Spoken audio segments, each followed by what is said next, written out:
나눠보겠습니다. 야고보서 3장 9절인데요. 이것으로 우리가 주 아버지를 찬송하고 또 이것으로 하나님 형상대로 지으심을 받은 사람을 저주하니, 이렇게 이제 어, 창세기 1장 26절, 28절에 우리가 하나님의 형상대로라는 말이 나오죠. 그래서 이걸 여기서 이렇게 이제 야고보가 증거를 하고 있는데, 이게 이제 우리가 흔히 얘기하는 타락하기 전과 후에 또 창세기 1장에 하나님의 형상을 따라서 이제 복받을 사람, 예, 심히 좋았더라 하는 그분을 두고 하는 말인지, 여기 야고보가, 아니면 우리가 육신적인 이 형상, 우리 사람의 이 자연적인 현상이 이게 하나님의 형상으로 만들었다는 거죠. 그러나 이제 썩어질 그 짐승화가 된 이런 형태를 우리가 이제 타락 후예로 우리가 이렇게 이제 이해를 하고 있잖아요. 그래서 이것이 여기 말씀에서 우리가 어떻게 적용할 것이고, 어떻게 이 야고보 사도의 증거를 통해서 이제 11절에 보면 샘이 한 구멍으로 단물과 쓴물을 내겠느라, 형제들아 어찌 무화과나무가 감람 열매를, 포도나무가 무화과를 맺겠느냐, 이와 같이 짠물이 단물을 내지 못하느니라, 이렇게 이제 비유를 하시면서 증거를 했는데, 이것이 우리 그 야고보가 말하고자 하는 하나님의 형상대로 된 사람을 가지고 얘기하는지, 아니면 외형적인 사람을 가지고 얘기하는 건지, 우리가 한번 나눠볼 필요가 있다고 해서 제가 한번 이렇게 한번 나눠봅니다.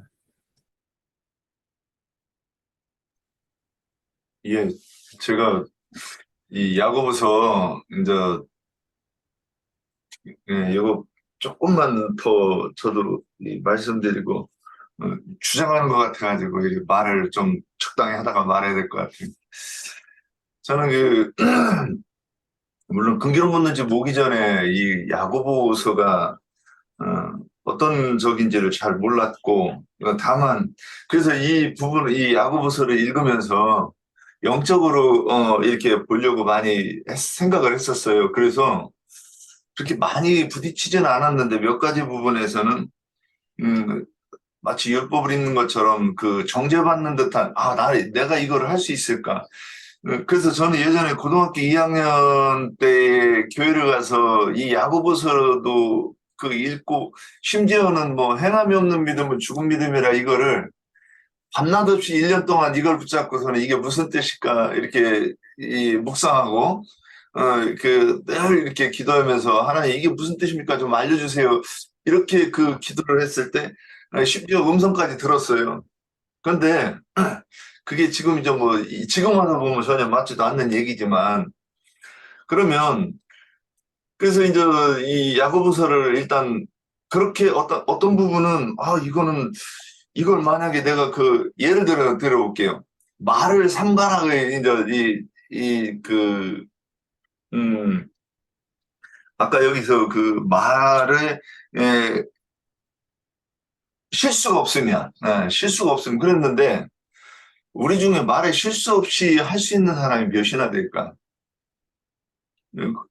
그러면 그러면 또 한번 따져봐야 되는, 야고보가 여기서 말이라고 하는 게 진리의 증거를 말하는 것이었을까? 아니면 실제로 그냥 말하는 것이었을까? 이제 이렇게 두 가지로 또 한 번 더 가볼 수밖에 없는 것 아닌가 싶어요. 그러면 저는 이제 이런 생각들을, 이제 예전에는 이렇게 성경을 이렇게 생각할 수 있는 능력 자체가 없었고, 지금은 이제 우리가 이 공급받는 말씀이 영적인 말씀이고, 하다가 보니까 이제 이런 부분들을 볼 수 있단 말이죠. 그렇게 생각을 해봐도, 이거를 어떻게 된가, 이제 명확하게, 이제 답변하기가 좀 어려운 부분이 있습니다. 그 다음에, 그래서 이제 이런 거를 보면서 생각하는 게 뭐냐면, 사도행전 15장하고 연결해 볼 수밖에 없겠다는 생각이 들어요, 저는. 그러면 사도행전에서 야고보가 그 네 가지 율법은 여전히 지키자 이렇게 이제 제시를 했어요. 그런데 예수님께서는 율법 속에 온전한 온전케 하신 그리스도의 율법에 대해서 얘기하시는 것이고, 라고 우리는 알고 있어요. 그러면, 근데도 야고보는 이 율법을 요 네 가지는 지키자 그랬다는 거예요. 처음엔 더 많이 했었고. 그러면, 이제, 그러면 박경진님이 말씀하실 때, 이게 나중에 깨닫고 나서 그 심판대에 대해서 말씀하시는 거냐? 이제 그러면 생각을 해봐야죠. 정말 그럴 것인가? 그런데, 그러면 이제 그거를, 한번 유추해낼 수 있는, 우리가 이제 지적으로 그 생각을 해봐도 이게 가능한 방법이 있겠더라고요. 그러면, 사도행전이 먼저 쓰여졌느냐, 야고보서가 먼저 써졌는가, 이거를 한번 보면, 이게 어느 정도 분별해낼 수 있지 않을까 싶어요. 만일 야고보서가 사도행전의 뒤에서 써졌다고 하면, 사도행전 앞에 15장에서 얘기했던 부분이, 그때는 잘 모르고, 이 진리를 몰라가지고, 그럴 수 있었겠네. 이렇게 말할 수 있는 거예요. 그런데, 야고보서가, 먼저, 이 사도행전보다 먼저 썼다고 그러면, 야고보 사도의 그 행실을 사도행전에서 판단한다고 이렇게 볼 수도 있지 않을까 싶은 거예요. 그래서 제가 우리 책에는 이게 안 나와 있어가지고, 연도가, 기록연대가, 제가 가지고 있는 성경책에는 없어서 인터넷에서 보니까 야고보서의 기록은 연대가, 좀 왔다 갔다 해요. 그럼에도 대체로, 예수님 탄생하시고 난 이후 45년에서 50년도의 기록이 돼 있어요. 그런데 사도행전은 85년에서 예수님 탄생하신 이후 85년에서 90년경에 이 성경이 기록되어 있어요. 그래서 40에서 50년에 늦게 쓴 사도행전이 야고보의 어떤 것을 다시 언급할 때에 굉장히 부정적으로 써놨단 말이에요. 그러면 야고보서가 말하는 것들이 그럼 다 틀렸느냐 맞느냐? 그러면 저도 이제 틀렸다 맞았다 이거는 말하기 어려운데 예를 들어 볼게요. 1장 거기에 몇 절입니까? 27절인가요? 예, 1장 27절. 하나님 아버지 앞에서 정결하고 더러움이 없는 경건은 곧 고아와 과부를 그 환난 중에 돌보고 또 자기를 지켜 세습게 물들지 아니하는 것이니라 이렇게 얘기했는데 이 말씀을 야고보가 육신의 사람으로서 율법적으로 얘기를 해도 이건 말이 되고 또 사도들이 그 영적인 의미를 가지고 얘기를 해도 말이 될 것 같아요. 또 행함이 없는 믿음은 죽은 믿음이라 이것도 율법적으로 행하라 그런 말을 그렇게 써놓으면 좀 독자들이 옛날에 저 같으면 이것을 다 윤리와 도덕적으로 받아들였습니다. 그런데 지금 와서 이렇게 보면 설마 성경을 기록한 야고보가 이거를 율법을 지키라고 그랬겠는가? 이렇게 이제 그 다음에는 이렇게 이해를 했어요. 그래서 지금 와서는 야고보는 사도행전 15장을 배경으로 두고 이런 말을 했겠구나 이렇게 저는 나름대로 생각을 합니다. 그래서 야고보서를 어떤 관점으로 볼 것인가 이게 먼저 좀 정리가 되고 나서 그 다음에 이 야고보가 어떤 말을 좀 명확하게 한 것인가 안 한 것인가 이런 부분도 이렇게 생각해 봐야 되지 않는가 좀 이런 생각을 좀 많이 했습니다. 예, 여기까지 마치겠습니다.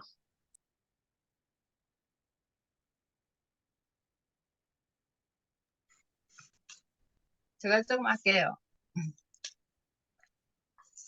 여기 야고보서 3장에서 보면은 처음에 여기 선생된 자들을 가리켜 말한 것이요. 선생된 자들을 이렇게 실수가 많잖아요. 우리가 사람이 아직도 몸을 입고 온전하고 안전하지 못하기 때문에 실수가 많아요. 근데 여긴 특히 여기서는 선생된 자들, 가리키는 자들을 주로 더 크게 다루고 있는 것 같아요.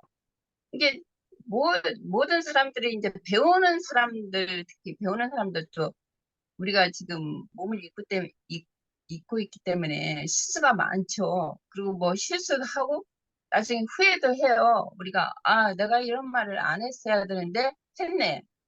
근데 이제 마음에서 있는 것이 입으로 나온다고 그러잖아요. 그런 것 이제 그럴 수 있는데 그러고 하고서도 또 이제 실수하고서도 돌이키고 후회를 하고 다음에는 또 이런 실수는 반복하지 말아야지 하는데도 또 반복하기도 해요.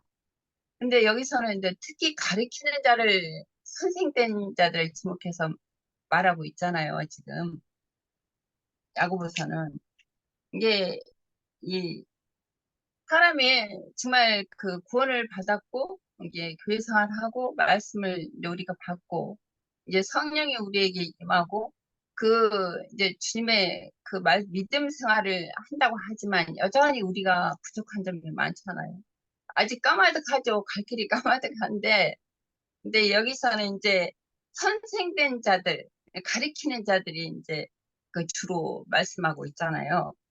그래서 그 시편에 한번 볼게요. 내가 뭐 준비는 못했는데 시편 12장 1절부터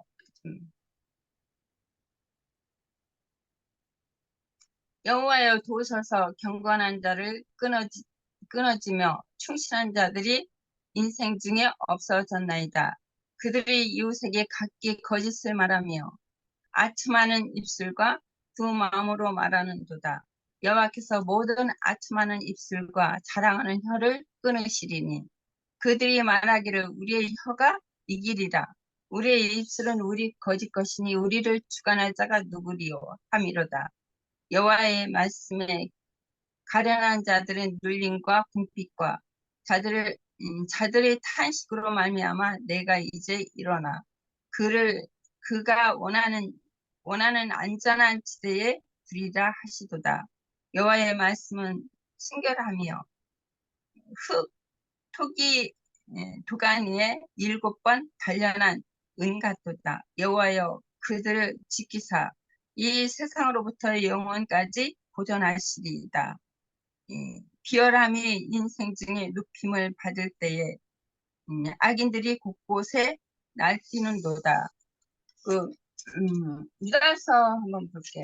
이게 뭐, 이 말씀이 뭐, 여러 말씀이 여기 이곳저곳에 많은데, 이제 한 몇 군데만 볼게요. 여기 마태복음 5장에서도, 예, 옛사람에게 말한 바 살인하지 말라 누구든지 살인하면 심판을 받게 되리라 하였다는 것을 너희가 들었으나 나는 너희에게 이르노니 형제에게 노하는 자마다 심판을 받게 되고 형제에 대하여 나가라 하는 자는 공회에 잡히게 되고 미련한 놈이라고 하는 자는 지옥불에 들어가게 되리라. 그렇게 이제 그 마태복음에서도 말씀하셨고 여기 로마서 16장 한번 볼게요. 16장 17절에서 형제들아 내가 너희를 권하노니 너희가 배운 교훈을 거스려 분쟁을 일으키거나 거치게 하는 자들을 살피고 그들에게서 떠나라. 이 같은 자들은 우리 주 예수 그리스도를 섬기지 아니하고 다만 자기들이 배만 섬기나니 교활한 말과 아첨하는 말로 순진한 자들의 마음을 미혹하느니라. 너희의 순종함이 모든 사람에게 거슬리는지라. 그러므로 내가 너희로 말미암아 기뻐하노니 너희가 선한데 지혜롭고 악한데 미련하기를 원하노라. 평강 하나님께서 속히 사단을 너희 발 아래 당하게 하시리라. 주 예수의 은혜가 너희에게 있을지어다. 그리고 예, 유다서 보면은 유다서의 말씀이 나오는데 유다서는 뭐 전체가 다 그 말씀이에요. 가인의 길을 가는 자들 이제 그들은 기탄 없이 너희와 함께 먹으니 너희 애찬에 암쳐요. 자기 목만 기르는 목자요. 바람에 불려가는 물 없는 구름이요. 또 죽고 죽어 뿌리까지 뽑힌 열매 없는 가을나무요. 자기 수치의 거품을 품어 바다의 거친 물결이요. 영원히 예비된 캄캄한 흑암으로 돌아가는 유리하는 별들이다. 그렇게 말씀하신 것처럼 지금은 가리키는 자들을 야고보서도 가리키는 자들을 특별히 이렇게 말씀하고 있어요. 이게 가리키는 자들이 문제죠. 많은 선생이 되지 말라 너희는. 이게 선생된 자들이 더 심판을 더 많이 받게 된다. 이렇게 경고의 말씀을 주고 있잖아요. 그런 것처럼 이게 말에 실수가 없는 자는 온전한 자라. 이게 여기 아까 기령대님도 여기 읽으셨는데 한 입에서 찬송과 저주가 나오는도다. 내 형제들아 이것이 마땅치 아니하니라. 샘이 한 구멍에서 어찌 단물과 쓴물을 내겠느냐. 내 형제들아 어찌 무화과나무에서 감람나무를 포도나무에서 무화과를 맺겠느냐. 이와 같이 짠물과 단물이 내지 못하느니라. 그런 것처럼 이게 아첨하는 말, 이게 아까 유다서 말씀도 읽었는데 그들은 가인의 길을 가는 자들이요. 사탄의 종들이 일꾼들이죠. 그렇기 때문에 마땅치 않는 말, 그런 말들을 가르쳐서 다 신자들 믿는 어리석은 자들을 다 미혹하여 사탄의 앞잡이들이죠. 그들을 다 이제 지옥불을 끌고 간다는 거죠. 이게 저기서도 이제 말과 회, 불이라고 선은 불이요 불의 세계라. 선은 우리의 지체 중에서 온몸을 덜피고 삶의 수레바퀴를 불사르나니 그 사려는 것이 지옥불에서 나느니라. 이게 모든 해물과 여기서 보면은 7절에서도 모든 종류의 짐승과 새와 벌레와 바다의 모든 물고기야. 그런 모든 것들은 다 사람이 길들임으로 길들여지는데 사람의 혀는 세치혀라고 하잖아요. 세치밖에 안 된다. 근데 이 말로 이 지옥불에서 난 길들일 수가 없다 그랬어요. 사람의 혀는. 그러니까 주님도 길들일 수가 없어요. 근데 다음에 믿음으로 해가는 자라만 이게 그 생명이 얼마만큼 자라고 온전히 됐냐. 때는 이렇게 우리가 그리스도의 생명으로 이렇게 자라면 자랄수록 이 혀도 이제 말도 금하게 되고 함부로 안 하게 되고 또 다시 어떤 말을 할 때도 다시 생각하게 되고 그런 것 같아요. 어렸을 때는 생명이 어린 만큼은 그만큼 실수가 많고 또 생명이 성숙하면은 그만큼 이제 실수를 덜 하게 되죠. 이게 생명의 분량에 따라서 이게 지난번에는 바울 사도는 믿음을 강조했고 야고보는 행함을 강조했다고 그랬는데 믿음과 행함은 일치죠. 근데 내가 믿노라 하고 행함이 없으면 그건 죽은 믿음이라고 한 것처럼 우리가 아직까지는 몸을 입고 있잖아요. 이게 믿노라 하고 행함이 없으면 행함은 바로 열매인데 행함이 없으면은 열매를 낼 수가 없죠. 이렇게 믿는다고 자꾸 하지만 믿음을 따라 행하는 것이 이게 온전하고 완전한 구원에 이르는 나가는 길이다.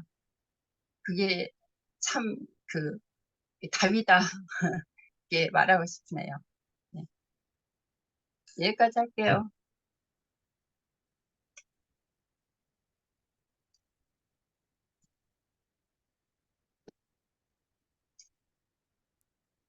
여기 홍석인 형제님이 이렇게 말하기가 불편하신가 봐요. 그래서 올려놓은 거 제가 대독하겠습니다. 19, 예, 두 개, 읽게 하랄게요. 주님이 제자들을 불렀을 때 그 부름에 응한 사람들, 이건 아까 한 거고, 지금 올린 거. 야고보가 어떤 관점이든지 각자가 유익으로 해석하면 될 일인데 다른 사도들의 증거는 어찌하든지 선의로 해석을 하면서 야고보서는 의도를 그렇게 찾으려 하는지 이런 시각은 편견 없는 공평인가? 입으로만 믿는 자가 얼마나 많은가? 외식하는 것도 겉으로만 번드르르하게 하는 자가 있는가 하면 반대로 입으로는 믿음, 의를 따라 말하면서 전혀 딴판인 사람도 또한 많으니 이런 것에 대한 경계로 삼으면 족할 것인데 예, 이렇게 말씀하셨고 제가 이제 시작했으니까 요거 대독하면서 제가 그 애자자매님 말씀하시는 중에 좀 생각했던 것, 평상시에 느꼈던 것을 한번 좀 말씀드려 볼게요. 우리가 사람이 이제 우리가 우리 진리의 공동체에 들어와서 말씀을 듣고 신앙생활 하는 것도 마찬가지인 것 같아요. 자, 가정에서 한번 있었던 일을 보겠습니다. 참 경우 없는 사람. 쥐는 지 맘대로 살고, 남편도 지 맘대로 살아야 직성이 풀리고, 아이들도 지 맘대로 살아야 막 직성이 풀리는 여자들이 있어요. 이제 거꾸로 말하면 남자도 그래요. 어떤 아버지는 너무 독선적이야. 그래가지고, 하여튼 부인도 말대꾸만 안 되고 애들도 말대꾸만 안 되고 다 자기가 뭐 말하면 그래야 되고 옳다고 해야 되는 거예요. 이게 뭘 얘기하는 거냐. 근데 이게 정도 차이일 뿐이지 사람은 누구나 그렇다는 거예요. 내가 이제 여기 와서 여기 말씀을 듣고 이게 신앙생활 하면서도 그러면 이제 여기서 잠깐 성경에서 달란트 비유가 나와요. 한 달란트, 두 달란트, 다섯 달란트. 그런데 한 달란트는 저는 그 은사가 적게 받은 사람으로 이해를 해요. 근데 주님께서 땅에 묻어뒀다고 책망을 하시는 게 그게 무슨 뜻이에요? 그 두 달란트 받은 사람하고 다섯 달란트 받은 사람이 말씀에 증거하는 그 밝기가 똑같지는 않을 거 아니에요. 그런데도 나가서 장사를 한다는 게 전도했다는 얘기일 것이고, 전도를 해서 열심히 해가지고 두 달란트 받은 사람은 두 달란트만큼 수익을 얻으면 되고, 다섯 달란트 받은 사람은 다섯 달란트만큼 수익을 얻으면 된다고 보이는 거예요. 그런데 이 야고보서에서는 너 온전할 때까지는 입 다물고 있어. 지금 그런 얘기잖아요. 3장에서. 그래서 이거는 이제 그 성경하고 다른 그 예수님의 말씀이나 또는 사도들의 가르침하고는 다르다. 이제 일단 이렇게 보이는 거예요. 그러면 그러면 자타가, 그러니까 내 스스로 또는 남들이 봤을 때 온전해지는 거는 어느 정도까지 가야 이게 이 자격이 생기는 것인가? 이런 것도 한번 생각해 봐야 된다는 거죠. 그래서, 제가 요즘 기독교인들하고 대화를 할 때 그런 얘기 많이 합니다. 진리가 뭐요? 참 하나님이 뭐요? 이런 질문하면, 그럼 당신들은 내가 다니는 교회 목사님은 진리의 종이고, 당신이 믿는 하나님이 참된 하나님이 아니냐? 기준이 그거 아니냐? 다른 근거가 있냐? 이렇게 질문을 많이 합니다. 그런데 우리가 이 야고보서를 볼 때도 야고보서가 어떤 사람이어서 어떤 말을 했느냐 이거를 먼저 모르고 나서 이제 이렇게 얘기를 하면 그러면 이제 이 사람 말도 그러니까 그런 부분 배경이 딱 정리가 되고 나서 보면 훨씬 더 이 사람이 뭘 모르네? 또는 이거 이런 뜻을 했네? 이런 부분이 좀 정리하기가 쉽지 않을까? 이런 생각을 좀 해봤습니다. 예, 여기까지입니다. 네, 이영애 자매가 증거하겠습니다. 저도 잠깐 한마디 해볼게요.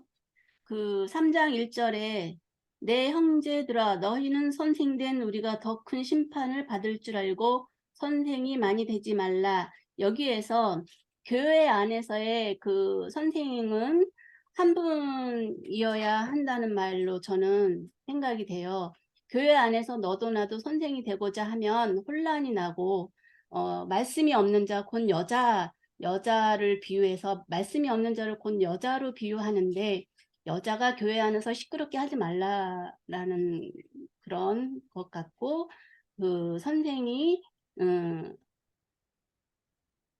분이 그러니까 선생이 되면 잘못 그 교회 안에서 이끌음을 잘못하면 더 큰 하가 있다라는 거죠.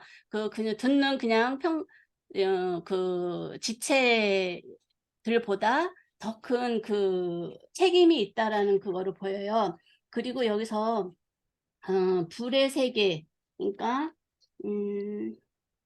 불이라는 말이 많이 나오는데 그 불에서 불꽃 천사 그게 생각났는데 그 불꽃 천사도 양면이 있어요.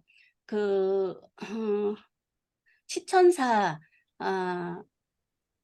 그 치천사의 그 영의 그 옷을 그러니까 그 영을 받아 우리가 지혜로운 말로 지혜로운 그런 정신 상태로 이렇게 해야 되는데 그 반대로 땅에 그러니까 이로부터 난 말씀으로 지혜로운 말씀으로 해야 되는데 땅의 것을 받아서 하면 다툼과 뭐 시기 그리고 그러니까 정욕의 것, 귀신의 것 이런 게 나오는 것 같아요. 그래서 그러니까 하늘의 것을 받아서 해야 된다는 거죠. 그러니까 말을 하더라도 그러니까 혀라고 말이 나오는데 그게 또 제가 이제 생각난 게 마가의 다락방에서도 그 성령이 그 불의 혀의 모양으로 이렇게 그 머리에 내렸다고 했거든요. 그러니까 이제 그런 그 이에서 내려온 말씀으로 행하는 그것을 의미하는 것 같아요. 네. 야고보서 잠깐만 제가 보는 관점을 조금만 얘기해 보겠습니다. 아까 윤영재님께서 15장 말씀을 하셨고 사도행전 그런 관점 여러 가지 관점들이 있습니다. 그런데 야고보서를 우리가 봐야 되는 그 가장 중요한 핵심이 뭐냐면은 성경이 기록이 되어져 있는 것들 외경이라든지 아니면은 그 외 것들이 수십만 권이에요. 그 중에서 성경에 정경으로 들어갔다라는 거는 우리가 이것을 갖다가 간과해서는 안 된다. 예를 들어서 초대교회 때 당시에도 요한계시록을 집어넣을 거냐 말 거냐 이거 가지고 굉장히 심히 다퉜다라고 얘기를 들었습니다. 그러나 요한계시록이 들어갔어요. 성경에. 그리고 또 유대인들이 그렇게 철석같이 믿고 있는 그런 외경들도 많습니다. 그런데 그런 외경들은 다 빠져버렸습니다. 그렇다면 정경으로 들어가 있는 이 성경 야고보서 이 부분을 갖다가 우리가 어떻게 생각해야 되느냐? 그것은 하나님께서 이 모든 것들을 다 제하시고 하나님께서 정경으로 집어넣은 이유가 분명히 있다라고 저는 보고 있습니다. 야고보서를 갖다가 이제 생각을 할 때 보면은 그때 당시에 구루터기 과정이 있었어요. 유대인들의 그 신앙이 말 그대로 유월절을 거쳐가지고 무교절로 넘어갈 때 갑자기 누룩 없는 떡을 먹이면은 전부 다 질려서 안 먹을 거예요. 맛없어서 못 먹어요. 그렇기 때문에 유월절이라는 말 그대로 누룩을 섞어가지고 먹이는 과정이 필요하다. 거기에서 보면은 야고보서는 예루살렘 교회의 기둥으로 있으면서 오순절떡을 말한 거야. 네, 그러니까 누룩을 섞은 떡 얘기하고 있습니다. 저는 그러니까 그것이 오순절떡이라고. 네, 그 오순절떡 그 누룩을 섞어서 그 먹는 그 자체가 하나의 그 스프링처럼 과도기를 거쳐갔다라는 걸 우리가 볼 수가 있어요. 그런 관점에서 어찌됐건 간에 이 야고보서는 믿음으로만이다라고 얘기를 하는 그 바울과 행함으로라고 얘기하는 이 야고보서를 갖다가 유심히 관점을 갖다가 균형적으로 보지 않으면 야고보서에서 취득할 것이 없어요. 유익이 될 게 없다라는 거죠. 그런데 이 야고보서를 갖다가 보는 관점을 어떤 영적인 데 나아가는 어떤 과정으로 보면은 굉장히 유익이 많다라고 저는 생각을 합니다. 그런 관점에서 보는 것이 낫지 않을까 생각을, 제 개인적인 생각을 해봅니다. 예. 또 다른 형제 자매님들 증거해 주십시오.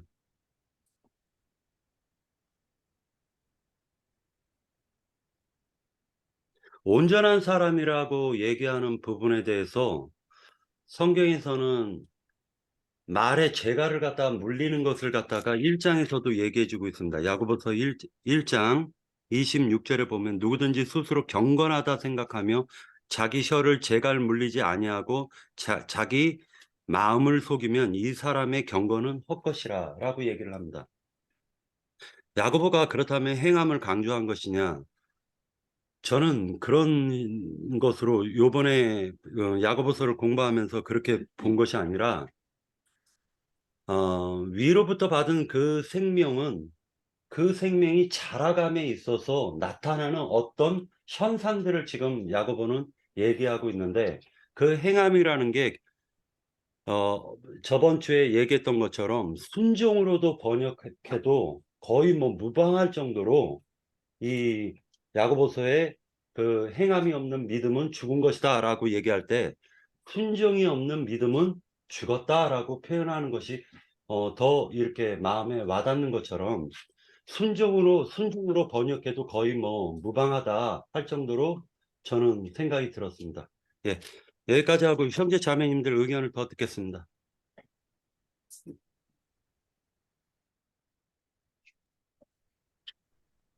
그리고 예. 예, 말씀하십시오. 자, 어느 분 말씀하신, 저는 말을 많이 했으니까 먼저 하시죠. 어느 분이 말씀하려고 하지 않았나요? 예, 그러면 제가 계속하겠습니다. 그래서, 제가 이제 같은 말 하면 이제 듣기 저기 할 거고, 야고보서를 읽으면 이게, 이것이, 이제 우리도 이 논쟁하는 것이, 야고보가, 그, 말씀을 깨달아가지고 진리의 말씀을 한 것이냐, 아니냐. 이게 이제 잠깐 이렇게, 오늘 좀 잠깐 말이 있는데, 그러면 기독교인들이 이걸 읽을 때는 이런 생각 전혀 못 해요. 근데 우리가 이런 생각을 할 때는, 그 이제 뭔가 좀 경치 못한 부분이 있으니까 생각을 할 거란 말이죠. 그러면 이 부분을 가지고 한번 조금만 더 생각해 봅시다.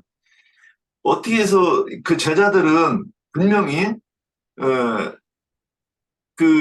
자기들이 그 성령 받은 이후에, 즉시로, 닫아놓고 있던 그 문을, 열고 밖으로 나가가지고, 예수는 그리스도라 전함으로 말미암아, 그 즉시로 야고보 사도가, 순교당했고, 제자들은 잡혀가서 이 이름으로 전하지도 말고, 가르치지 말라. 그러고서는 위협을 받았어요. 근데 야고보는 왜 그러지 않았을까? 그 유대인도 이 야고보의 그 가르치는 이 성경을 읽으면 유대인들도 헷갈렸을 것 같아요. 이것이 이단 괴수 예수쟁이의 예수의 그 가르치며 아니면 우리하고 우리가 가르치는 것하고 뭐 그렇게 보이는데 그러니까 어떻게 보느냐에 따라 그렇게 보일 수 있는 부분이 충분히 있지 않았겠는가 좀 이 생각이 들었습니다. 예, 여기까지. 네, 또 더 증거하십시오.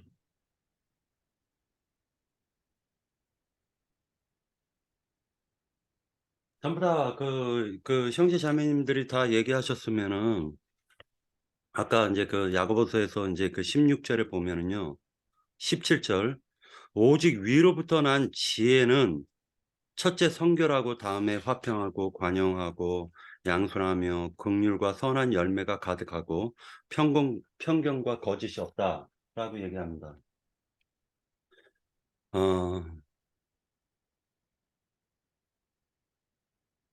우리가 우리 그 입술로 나오는 세상 하나님을 만나기 전에 그 입술로 나왔었던 모든 말들은 실제로 쓴물이 나왔죠. 마라에 쓴물이 나온 것처럼 쓴물이 나왔습니다. 그런데 출애굽기에서 보면은 마라의 쓴물에 작은 나무가지를 갖다 집어넣어요.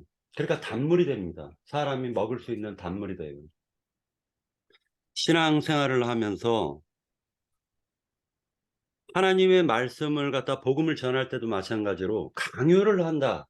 예를 들어서 어떤 사람에게 너는 믿어야 돼 하고 강압적으로 주입하듯이 강요를 하면 그건 영적 강간이라고 보는 거예요. 제가 나영재님을 갖다 만나면서 노아의 방주, 창세기 노아의 방주의 설교 말씀을 갖다 들으면서 참으로 그 회개를 많이 했었던 부분이 전도할 때 강요하듯이 했다라는 거예요. 그 부분을 굉장히 많이 회개했습니다. 그런데 전도는 하나님이 하시는 거고 그걸 강권적으로 쓰시는 것은 그리스도인들이에요. 지금 그리스도인들은 하나님이 하시고자 하시는 위로부터 난 그 말을 갖다 전할 뿐이지 그것이 상대방이 받던 안 받던 그것은 그 사람의 몫이고 우리는 하나님이 보낸 하늘의 사자로서 그냥 편지를 갖다가 읽어주고 대독하고 끝나야 돼요. 그 사람에 대해서 책망하거나 그럴 필요가 없다라는 겁니다. 읽고 끝내고 거기에 대한 심판은 하나님께 맡겨야 되는 것이라고 저는 생각을 합니다. 그러니까 이런 우리가 말을 할 때 굉장히 그 야고보서에서도 느끼는 것이 바울은 여러 이방인들한테 찾아다니면서 초기 복음을 전할 수밖에 없었어요. 그러니까 믿음을 강조할 수밖에 없습니다. 그러나 야고보는 믿는 자들에게 하는 말이에요. 너희가 하나님을 믿었다면서 왜 그렇게 행하냐라는 것 가지고 왜 시기다툼을 하고 왜 너희들이 교회 안에서 분란을 일으키고 교회 안에서 본이 되지 않고 세상 사람들에게 본이 되지도 않고 이런 모든 것을 얘기했기 때문에 야고보는 행함을 강조할 수밖에 없어요. 또 그런 관점에서 보면. 그러니까 어떤 사람이 맨날 일밖에 모르면서 일만 해요. 그럼 그 부인이 하는 말이 여보 당신 좀 쉬어. 쉬면서 일해. 지금쯤 당신은 쉬어야 될 때야 라고 얘기를 하죠. 근데 집에서 맨날 빈둥빈둥거리면서 놀고 있어요. 그러면 당장 나가서 일하라고 그러죠. 그러니까 그런 것과 같이 이 바울이 말한 것과 야고보가 말한 것을 우리가 균형 있게 섭취하지 않으면 섭취하는 것이 좋겠다라고 생각을 합니다. 여기까지 하고 형제 자매님들 더 증가하실 내용이 있어요? 제가 오늘 이게 막 논쟁하는 것 같아가지고 말하기가 좀 그렇긴 한데 좀 조심스럽긴 하네요. 저 금방 이렇게 이 구절을 보면서 제가 쭉 생각을 해봤어요. 저기 그 17절 오직 우리로부터 난 지혜는 첫째 성결하고 화평하고 관용하고 양선하며 긍휼하고 선한 열매 가득하고 편견 거짓이 없고 화평하게 하는 자들을 화평으로 심어 의의 열매를 맺느니라 그랬는데 이 말씀 그 박경애님이 읽을 때 갈라디아서 그 말씀이 쭉 생각이 나면서 쥐들은 저기 그 화평 못했네. 막 여기저기 다니면서 분쟁만 일으켰네. 저는 이 생각을 해가면서 이 말씀을 읽었습니다. 예, 그래서 그 베드로가 오죽하면 이방인과 그 저기 식사를 하다가 예수님의 그 대제자고 그 기둥같이 여기는 그 세 제자 중에 하나인 베드로가 어떻게 야고보에게서 보낸 사람들이 오니까 도망갈 수밖에 없었는가? 얼마나 시달렸으면. 그런 건 이 사람들이 지금 화평을 말하고 그럴 수 있는 것인가? 교회 내에서도 화평이 안 돼가지고 그러면 왜 야고보서는 야고보와 그에게서 보냄을 받은 사람들을 어떤 자기들도 이렇게 말해요. 화평을 열매를 맺어야 된다고, 관용해야 된다고. 그러는데 그들은 자기들의 믿는 믿음 안에서 관용하고 화평하려고 했던 것이고, 그렇지 않았겠는가. 그러니까 자기들의 믿음, 자기들의 어떤 주관이 뚜렷하게 있어가지고, 주님이 뭐라고 말씀하셔도, 양보할 수 없는 그 믿음이 그들에게 있지 않았을까. 이런 생각을 이렇게 하면서, 이 구절 읽을 때 그 생각이 딱 들어와가지고 생각했습니다. 예, 여기까지입니다. 네, 제가 조금 하겠습니다. 여기에서 우선은 야고보 형제님이 얘기하는 거는 이제 먼저는 이제 선생이라는 말을 시작을 해요. 그러면은 선생은 이제 물론 가르치는 사람이고 또 말로 가르치지요. 그렇기 때문에 여기서 이제 또 혀라는 말을 또 하고 그렇게 내려가는 것 같아요. 그러면은 선생이라는 것은 아까 길 형제님이 잠깐 이야기를 하셨듯이 마태복음 23장에 보면은 랍비라고 그렇게 표현을 했고 그 랍비는 예수님 한 분이다 그런 말씀이 또 나와 있어요. 그러면은 선생이라고 할 것 같으면은 또 말로 가르치는 건데 물론 복음에 대해서 가르치는 거겠지요. 그러면은 복음의 랍비는 당연히 예수님 한 분이시지요. 그러니까 여기에서 야고보 형제님은 그래서 재갈 물리는 입에다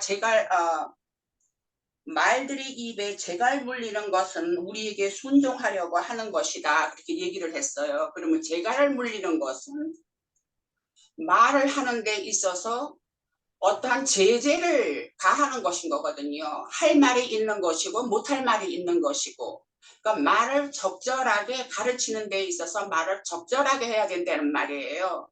그만큼 말에 실수가 없이 컨트롤을 해서 듣는 사람으로 하여금 잘 납득이 되고 그것이 덕이 되고 보탬이 될 수 있는 말을 해야 된다는 그런 말로서 말에다가 재갈을 물린다 그런 말로 이제 표현이 된 걸로 그렇게 저기가 되어져요. 그랬기 때문에 그 말로 인해서 그래서 여기에서 12절까지 그 말을 하는 그 혀로 인해서 거기서 한 입에서 단물과 쓴물이 나온다 그런 말을 했고 또 그 입으로 그 혀로 인해서 하나님의 형상으로 우리 사람을 지었는데 저주를 한다 그런 말도 했고 그러니까 그만큼 혀라는 것이 어떻게 표현을 해서 어떻게 상대방에게 전한다 하는 것에 대해서 그만한 책임감이 있는 말을 해야 되는 것이고 그야말로 복음에서 전하고자 하는 어떠한 그 의미가 담겨진 선한 말을 해야 된다는 것을 거기서 굉장히 많이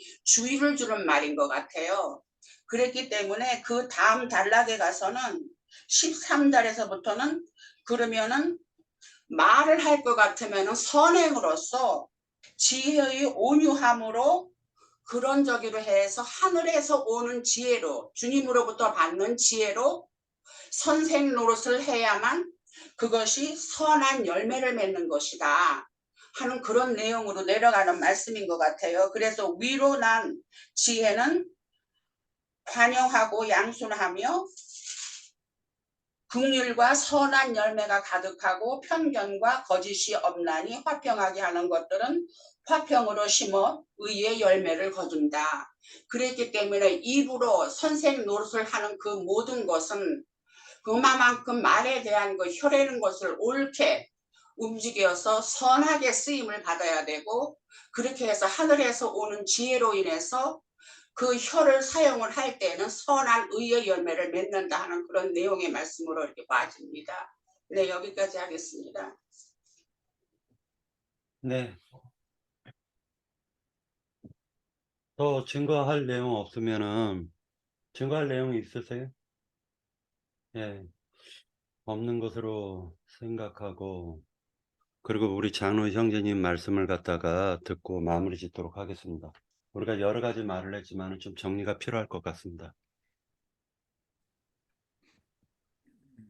예, 교계에서도 가장 말썽이 많은 서신서가 다 같이 성령의 감동으로 보냄을 받은 하나님의 사람들을 통해서 하시는 말씀이 성경인 건데, 예, 교계의 그 신학자들 사이에도 2000년 동안 지금까지 계속 변론이 있어 온 것이 야고보서예요. 그럼 이제 이런 일이 왜 그러면 있는가?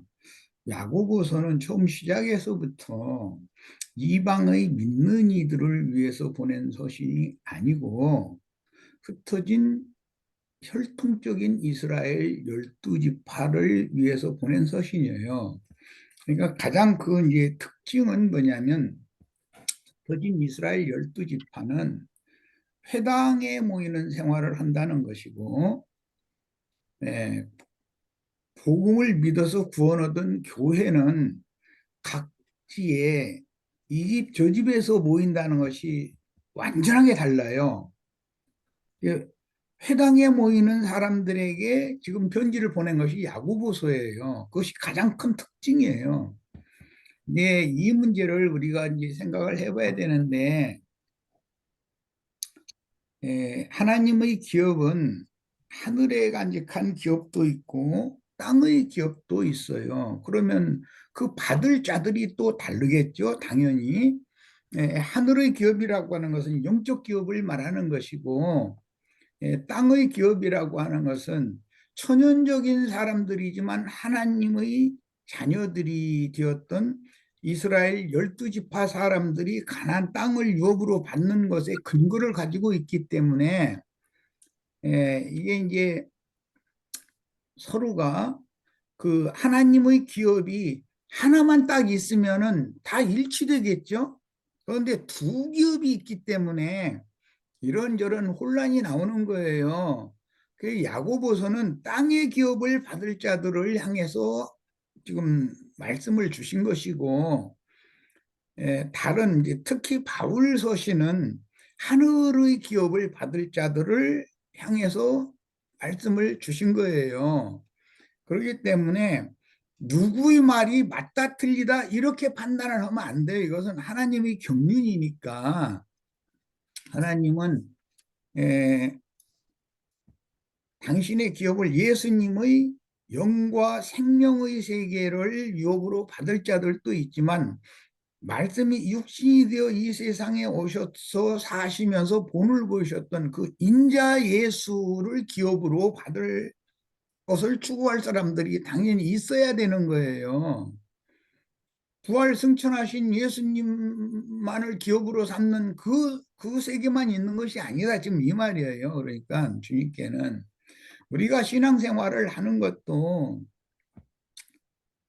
육신에 속한 사람들 중에도 거듭난 어린 신자들이지만 큰 성 바벨론이라고 하는 곳에도 하나님의 백성들이 있어요. 그들을 불러서 땅의 기업을 초월하는 하늘의 기업으로 불러내고자 하는 것이 이제 말씀의 흐름이지만 여전히 땅의 기업을 받는 것을 목표로 신앙생활을 하고 일생을 마치는 사람들이 훨씬 더 많아요. 우리들이 주위에서 볼 때. 이것은 양면이 있어서 하나님은 바벨론 포로 생활을 끝내고 돌아온 무리들만의 하나님이라면 그들을 위해서만 선지자를 보내야죠. 바벨론에는 선지자가 있으면 안 되는 거예요. 포로 생활 기간에는. 그런데 바벨론의 포로 생활 기간 중에도 여전히 하나님은 자기 백성이 거기에 있으니까 선지자를 보내는 거예요. 예를 들자면 애굽은 저주받은 함족이 거하는 나라예요. 육신의 나라고 세상 나라를 상징하는 거잖아요. 그런데 거기에 자기 백성을 거기에 보냈기 때문에 거기에 요셉과 같은 선지자를 세우는 거예요. 그래야 자기 백성을 보호를 하니까. 이런 것을 생각을 해보시면 하나님의 경륜이라고 하는 것이 기업이 한 가지만 있는 것이 아니다. 그래서 야고보서가 지금 오늘 말씀을 하실 때 선생 이야기로부터 3장을 하니까 시작이 됐는데 선생 이야기를 할 때 너희가 많이 선생되지 말아라. 이 많이라는 용어를 좀 깊이 생각해 볼 필요가 있어요. 근데 이 많이라는 말은 다수라는 개념도 있지만 분량에 지난다라는 그런 뜻도 있어요. 그러니까 속된 말로 개나 거리나 다 사람 만나면 무조건 가르치려고만 하지 말아라라는 그런 대다수라고 하는 그런 의미도 있어요. 있는데 가르치는 사람이라 하나님께서 보내신 종 선지자지만 자기 분량을 지나서 지나치게 어떤 말을 아까 우리 그건 니나 자매님 정리를 참 잘하더라고 들어보니까 자기 분량과 분수를 벗어나서 무익한 말을 많이 할 수가 있다 이거예요. 그건 사람이 덜 떨어져서 그러는 것이거든. 선생은 선생의 자격이 갖춰져야 되는 것을 기독교계는 굉장히 강조하는데 기독교계에서 강조하는 바는 신학 공부를 하면은 선생들 자격이 있다라고 그들은 제도권을 행하니까 그렇게 말하고 주님은 내가 계시를 주어서 계시를 맡겨서 보낸 자가 제자들을 삼아서 가르쳐야 된다라는 걸 말씀하시는 거니까 이 그 미묘하지만 그 차이를 잘 이해를 잘 하시기를 바래요. 주님께서 지혜와 계시의 영을 부어서 뭐 계시록 10장으로 말하면 힘센 천사가 작은 열린 책의 말씀을 주시고 그걸 먹게 하고 소화시키게 한 다음에 그 다음에 보내셨으면 그 하나님의 선지자잖아요. 당연히 나가서 전도를 해야 되는 거예요. 사람들을 만나서. 그런데 오늘 야고보서에서 말하는 너희가 많이 선생되지 말라라고 했을 때 그 많은 선생 중에 야고보 자신이 포함되어 있어요. 그러면은 이제 좀 나쁜 뜻으로 듣자면 그럼 너부터 선생하지 마. 이제 이렇게 나올 거 아니에요. 이게 무슨 말이냐?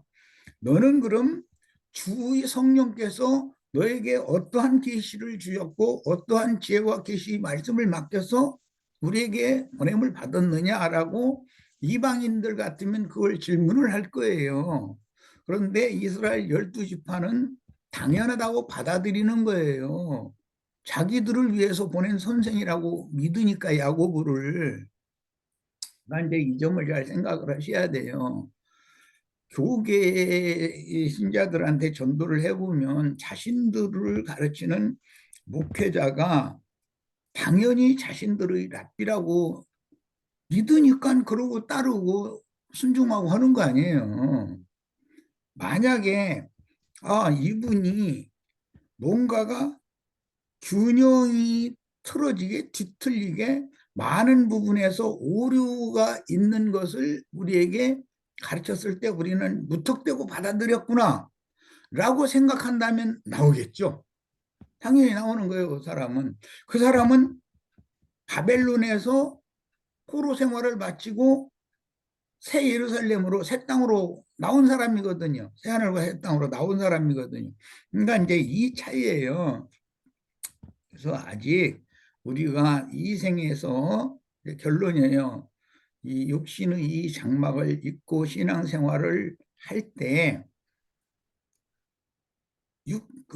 윤리 도덕적인 또는 세상에서 일반적으로 모든 사람들이 수용할 수 있는 그런 관점의 말씀으로 유익으로 취한다면 아무 문제가 없어요. 그런데 이것은 야고보서의 말씀을 통해서 하늘의 기업으로 들어갈 수 있다라는 말은 아니에요. 이걸 잘 구분을 잘 하시길 바래요.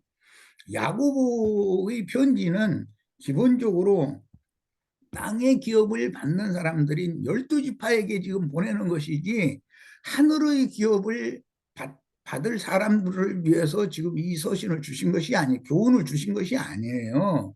그러니까 이제 문제는 우리가 아직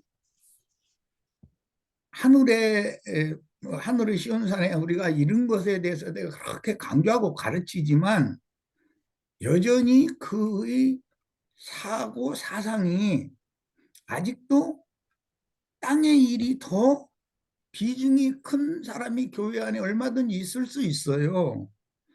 그 사람에게서 분별을 시키는 것이 우리의 사명이지 우리가 누구를 정죄하는 용어로 말을 하면 안 되는 거죠. 바벨론에 있는 선지자들이 하는 말이라 해서 예를 들어서 다니엘서나 뭐 이런 그 선지자들이 그 한 말은 그건 아무것도 아니다 이래버리면 안 되잖아요. 그런 말씀도 하나님이 당신의 백성들을 보호하고 양육하는 방편으로 주시는 말씀이지. 그러니까 그렇게 양면으로 잘 소화를 해서 받기를 바라고, 이제 야고보서를 대할 때 기본 개념을 내가 처음에 말씀드린 것처럼 야고보 이 형제는 이스라엘 흩어진 12지파에게 서신을 보냈기 때문에 흩어진 12지파는 회당에 모이지 절대로 교회로 모이질 않아요. 회당 생활하지. 그래서 회당에 뭐 금가락질인가 뭐 끼고 오는 뭐 부한 사람을 보면 용접하고 뭐 이제 가난한 사람 보면은 저 미말에 앉든지 뭐 들어준지 나가든지 알아서 하라고 한다 이제 이런 말까지 그래서 한 거잖아요. 그러니까 제일 이제 그 기준이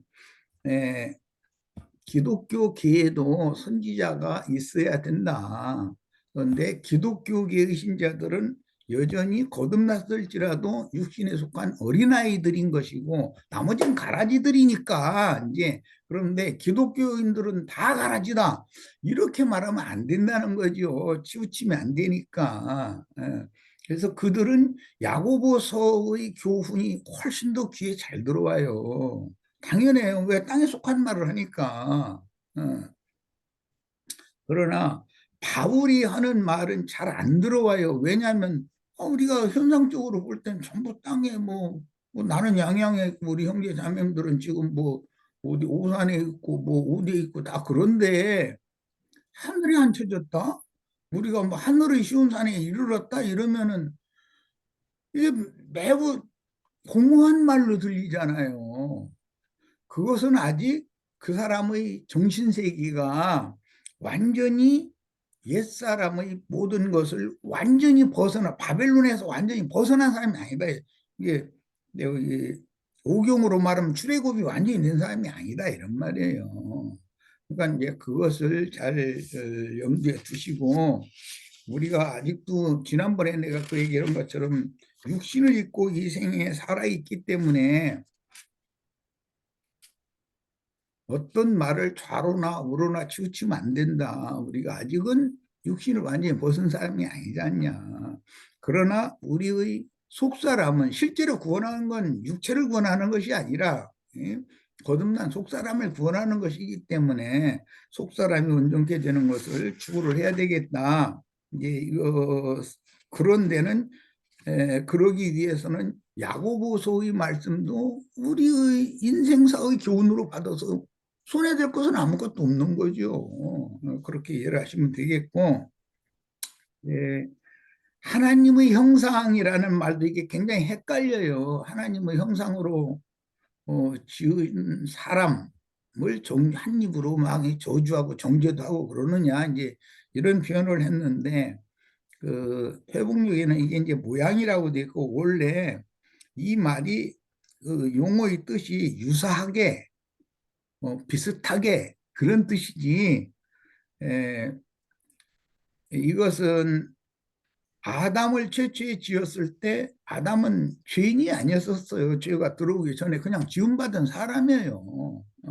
죄인도 아니고 그렇다고 의인이냐 그것도 아니고 그런 상태예요. 그런데 기독교계는 최고 정점을 거기에다 둔다 이거예요. 죄 없는 사람, 흠결 없는 사람. 이것이 유대인의 사상으로 흘러가는 거예요. 형제님 그게 저기 창세기 1장 그 26절을 그 의미하는 말이 아니에요? 야고보가 야고보서에서 지금 야고보가 한 말이 그 하나님의 형상대로 지은 사람. 야고보가 하나님의 형상으로 지은 사람이라고 할 때 야고보가 좀 그 점에서 좀 헷갈리고 있다는 걸 제가 지금 언급하고자 하는 거예요. 하나님의 형상이라는 말을 지금 헷갈리고 있다. 그건 사실은 이제 회복력 이런 데는 모양이라고 정확하게 그 단어의 의미를 말하자면 유사하게 비슷하게 이제 그런 용어로 헬라어에서는 사용이 된 건데 이 말은 죄에 있는 육신을 입은 사람을 지금 말하는 건지 부활 승천하셔서 완전한 하나님의 영광의 몸, 그 빛의 옷으로 완전히 나타내신 하나님을 말하는 건지 하나님의 형상 혹은 하나님의 모양으로 지었다 그럴 때 이것이 헷갈리고 있다는 거예요. 인자 예수를 말하고자 하는 건지 이제 한마디로 말하면 그리스도 예수를 말하고자 하는지에 대해서 명확하지가 않다는 거예요. 내가 볼 때는. 그러니까 이제 이런 것도 왜 그러느냐 그만큼 그 야고보 형제는 이스라엘 12지파를 위하여 하나님이 세운 종이었었기 때문에 이제 내가 보는 관점은 앞으로 그 천년 왕국이 실현이 되어져서 흰옷 입은 무리들 회복된 이스라엘 12지파를 통해서 전도를 받아서 흰옷을 입은 무리들은 이 야고보가 지향하고 추구하는 그런 신앙을 왜냐하면 땅의 기업을 받은 사람들이니까 당연히 그런 신앙을 추구할 거다. 나는 뭐 그렇게 성경에 명확하게 돼 있지 않아서 확정적으로 말할 수는 없으나 그렇게 보고 있어요. 하늘의 기업을 상속받은 자들은 땅의 일을 초월한 사람들이기 때문에 야고보서를 통해서 신령체로 승천할 수는 없어요.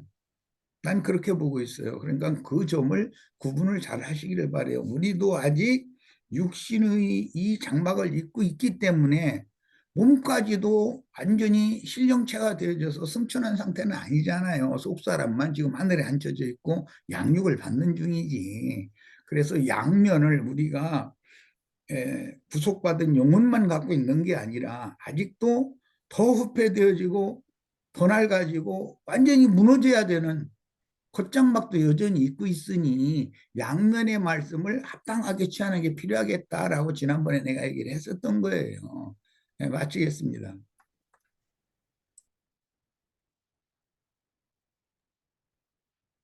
네.